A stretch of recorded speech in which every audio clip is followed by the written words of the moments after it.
Les terres et le sous-sol latino-américain sont depuis des siècles considérés comme un Eldorado, un lieu de prédilection pour l'extraction minière sous toutes ses formes. Des conquistadors espagnols jusqu'aux grandes compagnies minières d'aujourd'hui, ces projets d'extraction de minerais en ont enrichi plusieurs, mais aussi laissé des traces indélébiles sur leur passage. Ces méga-projets miniers ont un prix, et c'est souvent les communautés locales qui en payent la facture.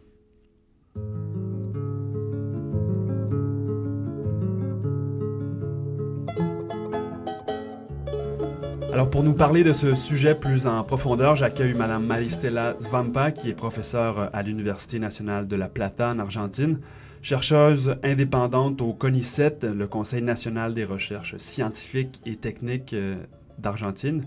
Elle est aussi altermondialiste reconnue et spécialiste de ce thème, les politiques et les mobilisations en Amérique du Sud relatives à l'exploitation des ressources minières. Mme Svampa, bonjour. Bonjour. Alors, extractivisme et éco-territorialité en Amérique latine, c'est le thème des conférences que vous avez données mardi le 27 septembre dernier à l'UQAM dans le cadre de la 3e grande conférence de la chaire Nicole Turmel sur les espaces publics et les innovations politiques. Alors, extractivisme, qu'est-ce qui se cache derrière ce concept-là qui semble être un concept clé de vos travaux? Oui, en effet, c'est un concept clé. Et au sens que c'est une catégorie fortement descriptive, explicative, et même elle a un pouvoir mobilisateur, il faut le dire, non? Il renvoie à un modèle d'accumulation centré surtout sur la surexploitation des ressources naturelles non renouvelables et sur l'expansion aussi des frontières d'exploitation sur des territoires considérés auparavant improductifs.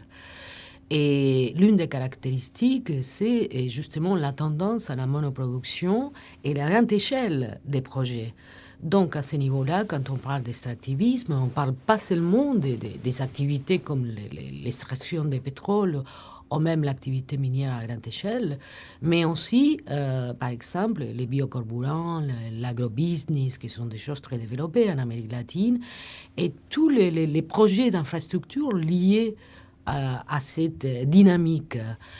Et une chose que je signale, c'est qu'en fait, on n'est pas seulement en face à un processus qui a des dimensions économiques et aussi environnementales, mais surtout des conséquences politiques.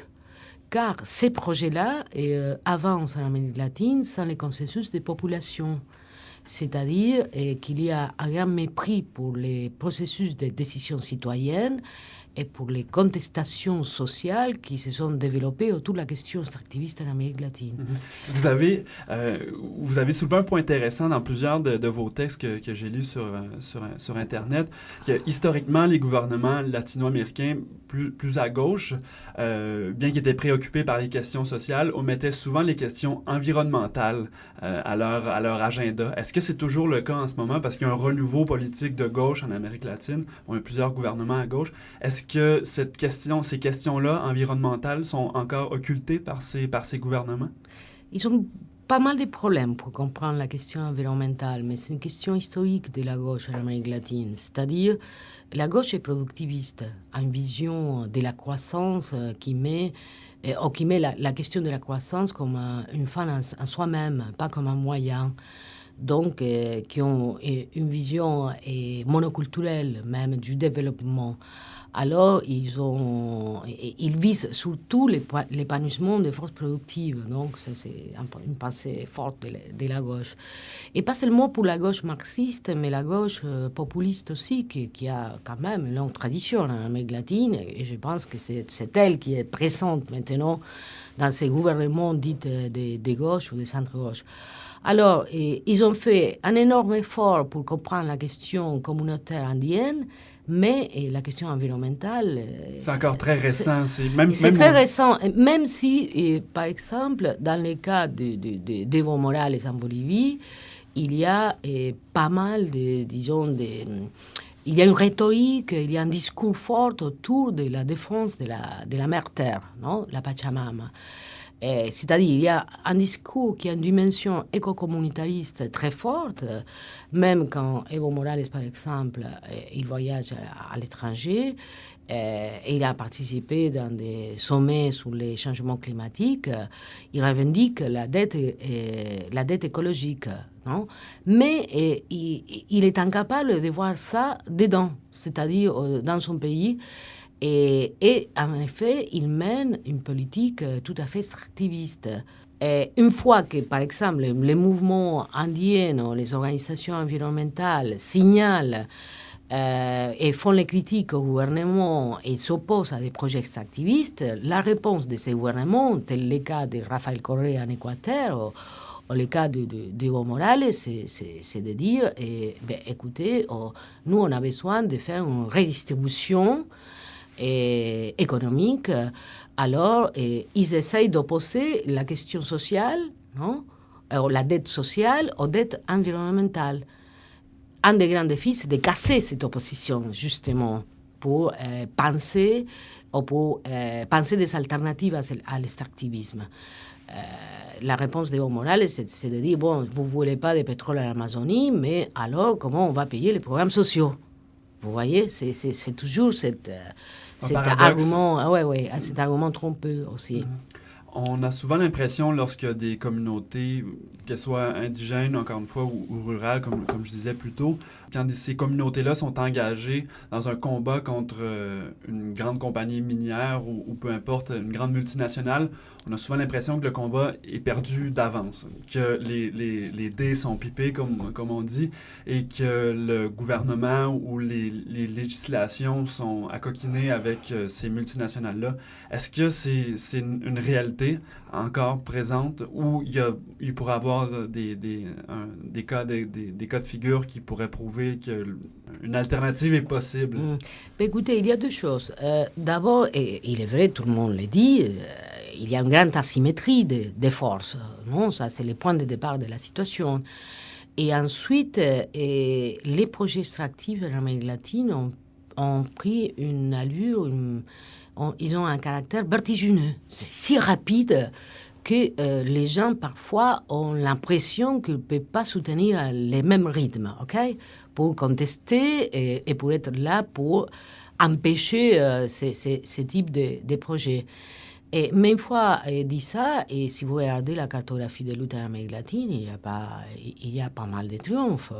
Donc, même si c'est David Goliath, la lutte a des résultats positifs. Je vous donne quelques cas de figure.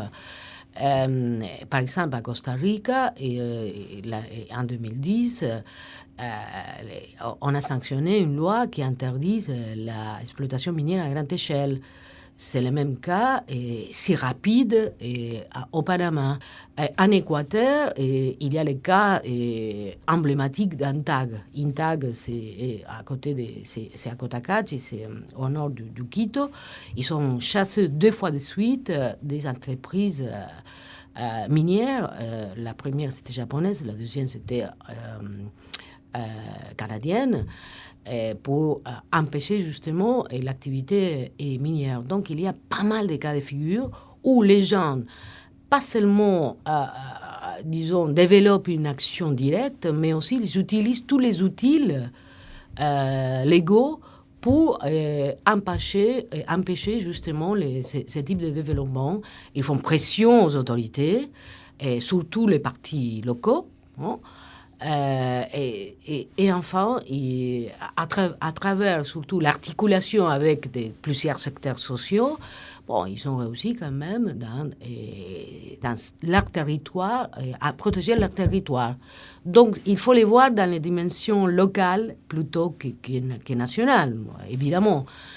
Même si vous avez une loi qui interdit, ou bien une consultation publique qui a dit non, les entreprises minières continuent à être là, pour essayer d'ouvrir la brèche, l'opportunité politique pour mettre... Trouver la faille dans le projet de loi qui pourrait leur permettre... Tout le temps. Donc c'est une lutte que ça finit jamais. Ça finit jamais, c'est pas David et Goliath, c'est les mythes de Sisyphe, plutôt. Madame Zampa, merci beaucoup pour cet entretien, c'est très apprécié. Et je rappelle que vous êtes professeur à l'Université nationale de La Plata en Argentine, et aussi chercheuse indépendante au Conseil national des recherches scientifiques et techniques d'Argentine aussi. Merci beaucoup. Non, merci à vous.